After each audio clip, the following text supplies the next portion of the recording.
Starting off at number 10 is Psycho Mantis from Metal Gear Solid.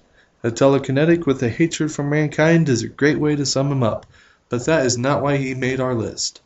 The reason is that he torments Snake with hallucinations, takes control of Meryl, and worst of all reads your thoughts, making your every move almost useless. You end up having to plug your controller into the second port just to be able to defeat him. His advanced methods of messing with the player puts him at number 10. Next at number 9 we have GLaDOS from the game Portal. The entire game of Portal you are encouraged and discouraged by a machine watching your every move, waiting for you to die or succeed. GLaDOS is responsible for the popular line in the gaming community, "The cake is a lie." GLaDOS' voice is soothing and at the same time creepy, giving the player a whole new feeling of danger mixed with comfort. The creepiest thing is the song in the credits. You have taken this machine practically apart, and the song is warning you that GLaDOS is not dead, but still alive. I'm curious to see what it has in store for us in Portal 2. At number 8 we have Tekken's Heihachi Mishima, creator of the Mishima Zaibatsu.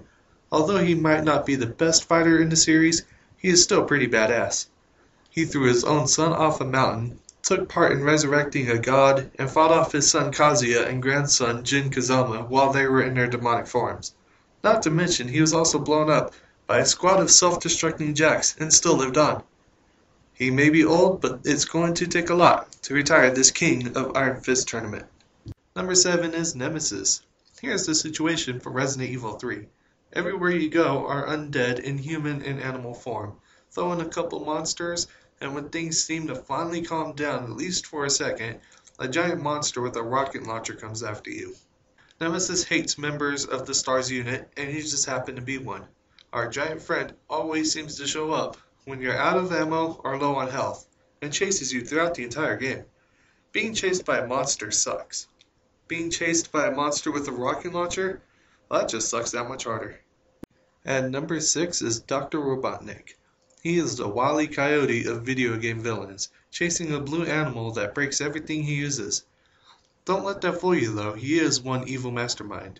He uses small animals to power a variety of machines in his attempt to end Sonic the Hedgehog and collect the 7 Chaos Emeralds. One thing I don't understand is that Sonic used to call him Eggman as an insult to the Doctor's body shape, but now he seems to have taken the name as his own at times. But nonetheless, his place is here at number 6. At the halfway point we have Mr. X from the Streets of Rage series.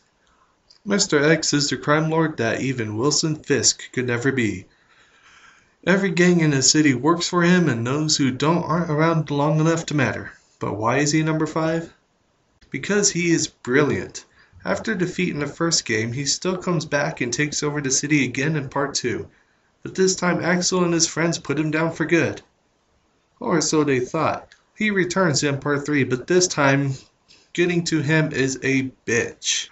You must play the game on a hard difficulty and do everything just right or he gets away.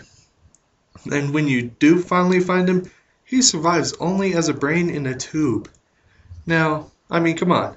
How badass must you be to take over a city 3 times and the 3rd time without even having a body?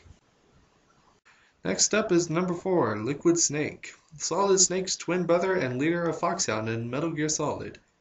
How crazy is Liquid? He threatens America, attempts to attack Russia with a walking nuclear tank no less, takes over an entire compound all for the remains of a dead body. Although crazy, he is clever. He takes on the role of Master, an old friend of Solid Snake's, and tricks him into doing all the hard work of getting Metal Gear ready. Liquid gets blown up twice, falls from a height that would kill anyone, and survives a horrible Jeep wreck. Killing Jason Voorhees with a fucking spoon would be easier than killing Liquid. Except he's finally taken down by Foxdie, a virus that Solid Snake unknowingly got from a doctor in preparation for this mission. In the number 3 spot is Jack of Blades from Fable. There is a lot of backstory for this character, but that would take too long to share, so I'll sum it up. He is older than mankind, and with the help of the Queen and Knight of Blades, he destroyed the world multiple times. In the game, he returns and wants to help reunite the hero with his mother and sister.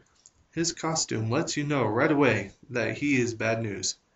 When you do finally find your mother, Jack catches you and subjects you to torture in prison. Eventually, the hero escapes and faces Jack of Blades. It's then that Jack kills the hero's mother right in front of him. After Jack's defeat, the hero keeps his mask and the story ends. But only for a moment, because Jack plans his return and revenge on the hero. One last epic battle is fought, and no one knows what happens, but I like to believe the hero wore the mask and became Jack of Blades himself. Coming at a close second is Bowser, also known as King Koopa. His battle with Mario has been on ever since I was a kid. Bowser is the kind of badass that you can drop in lava multiple times, and he just keeps coming back for another chance to kill everyone's favorite plumber. I don't see the King of Koopas giving up his fight for the Mushroom Kingdom anytime soon, and I look forward to seeing him face off against Mario again. And at the top of the list is Sephiroth from Final Fantasy VII.